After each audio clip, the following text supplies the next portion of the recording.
Hello guys, how are you? So today I am going to teach you how to resize one file in Photoshop, Adobe Photoshop.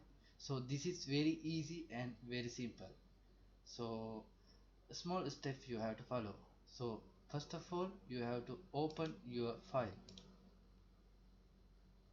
So my file it is in desktop. Okay, first of I will select my file. Okay, this is my file. Okay, so after you have to select image.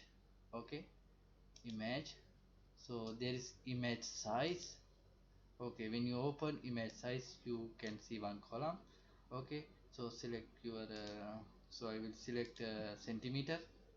Okay, so especially you have to care about the resolution. Okay, it's depend on your file size.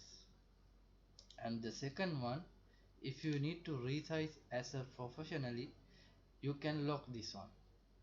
If you need to resize only one side, you have to remove this lock, so you can resize one size only.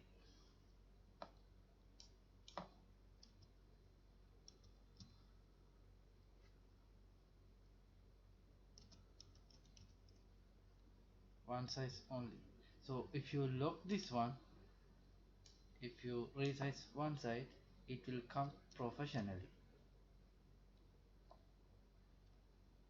Okay, so then after make resize, close your file from make OK. Now your file is ready. Okay, so don't forget, go to image and image size. Okay, if you need to use shortcut, you can use Control plus Alt plus I. It's very easy and simple. So my dear friends, thank you for watching this video, and don't forget to subscribe. Okay, thank you very much.